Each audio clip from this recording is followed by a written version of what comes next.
കുട്ടിക്കാലം എന്ന് പറയുമ്പോൾ നമ്മുടെ മനസ്സിലേക്ക് കടന്നു വരുന്നത് നമ്മുടെ ആ കുട്ടിക്കാലത്ത് കഴിഞ്ഞ ആ ഒരു വീട്, ആ തറവാട്, അതൊക്കെ ആയിരിക്കും. ആ വീടിൻ്റെ അകത്തുള്ള ഓരോ മുക്കും മൂലയും നമ്മുടെ മനസ്സിൽ പതിഞ്ഞിട്ടുണ്ടാവും. അത് എത്ര വർഷം കഴിഞ്ഞാലും നമുക്ക് മാഞ്ഞു പോവില്ല. അത്ര ഒരു വീടാണ് ചെറുതായത്തെ എൻ്റെ കുട്ടിക്കാലത്ത് അല്ലെങ്കിൽ നടന്ന ആ വഴികളും ആ വീടും ഇന്നും അതുപോലെ നിലനിൽക്കുന്നുണ്ട്.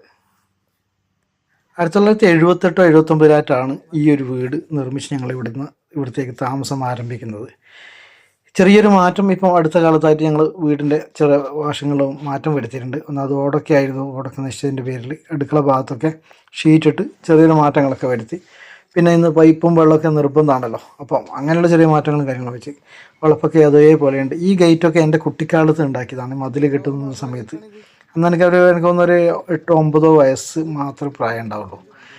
അപ്പം ഇതൊക്കെ ഇപ്പോഴും മനസ്സിൻ്റെ ഉള്ളിൽ ഉണ്ടാക്കിയത്, മതിൽ കെട്ടിയതൊക്കെ വളരെ നൊസ്റ്റാൾജിയാണ്. അന്ന് ചെറിയ കട്ട് റോഡായിരുന്നു മുമ്പ്, ഇപ്പോൾ താറിട്ട റോഡായി.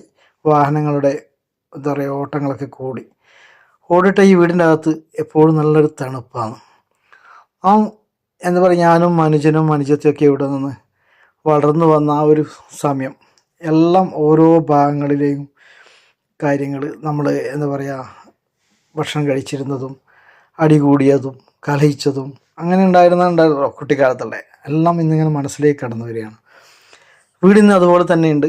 ചെറിയ എന്താ പറയുക മഴ ചോർച്ചയും കാര്യങ്ങളുണ്ടെന്നുള്ളൂ. അതിൻ്റെ ചെറിയ അറ്റകുറ്റപ്പണികളൊക്കെ ഈ അടുത്ത കാലത്ത് നടത്തി. ഇതിപ്പം വാടക കൊടുത്തിട്ടുള്ളത്. അതിനോട് തൊട്ടടുത്താണ് നമ്മുടെ ചെറുതാഴം റിഫായി ജുമാ മസ്ജിദ്. ഇന്ന് ജുമായാണ്, അന്ന് ജുമായൊന്നും ഉണ്ടായിരുന്നില്ല. ചെറിയൊരു മസ്ജിദ് മാത്രമായിരുന്നു. അതൊക്കെ പുതുക്കി പണിതു. പിന്നെ അതിനടുത്തുണ്ടായിരുന്ന, ഞാൻ കഴിഞ്ഞ ഫേസ്ബുക്കിലൊക്കെ ഇട്ടിട്ടുണ്ടായിരുന്നു, ഒരു ബിൽഡിങ്, പഴയൊരു ബിൽഡിങ്, സ്വപ്ന തിയേറ്റേഴ്സും കാര്യങ്ങളൊക്കെ ഉണ്ടായിരുന്ന ഒരു ബിൽഡിങ് ഇതിനെക്കുറിച്ച് ഞാൻ ഫേസ്ബുക്കിൽ ഇതിനെക്കുറിച്ച് ഡീറ്റെയിൽസ് ഇട്ടിട്ടുണ്ടായിരുന്നു. അപ്പം നൊസ്റ്റാൾജിയ എന്ന് പറയുന്നത് നമ്മുടെ കുട്ടിക്കാലത്ത് നമ്മൾ വളർന്നു വരുന്ന ആ സ്ഥലം ഇന്നൊരുപാട് മാറ്റങ്ങൾ വന്നെങ്കിൽ കൂടി നമ്മുടെ മനസ്സിൽ ഇപ്പോഴും ആ പഴയ ആ ഗ്രാമം, നമ്മൾ വളർന്നു വന്നിരുന്ന ആ ഒരു കാലഘട്ടത്തിൻ്റെ പിക്ചർ മാത്രമേ ഉള്ളത്. ഞാൻ ഈ അവധിക്ക് ഇവിടെ വന്ന് തിരിച്ചു വരുമ്പോഴും എൻ്റെ മനസ്സിലിപ്പം ഇന്നലെ ഞാൻ കണ്ടിരുന്ന അല്ലെങ്കിൽ കണ്ടുകൊണ്ടിരുന്ന ചെറുതായ മനസ്സിലില്ല. ഞാൻ വളർന്നു വന്ന ആ കുട്ടിക്കാലത്തുള്ള ആ ഒരു ചെറുതായത്തെക്കുറിച്ചാണ് ഇപ്പോഴും എൻ്റെ മനസ്സിൽ ഉള്ളത്. അപ്പോൾ ഈ വീടിന് മുന്നിൽ വെച്ചിട്ട് അനുജനൊരു ഫോട്ടോ എടുത്തിട്ടുണ്ടായിരുന്നു. നമ്മൾ വീണ്ടും അതൊരു ഫോട്ടോ ഒന്ന് റീക്രിയേറ്റ് ചെയ്തെടുത്തു. ഇപ്രാവശ്യം നാട്ടിൽ വന്നപ്പോൾ ബൈക്കുമായിട്ട് ഞാൻ മൂത്ത മകൻ നിഹാലുമായിട്ട് ചെറുതായത്തൂടെ ഒരുപാട് സഞ്ചരിച്ചു.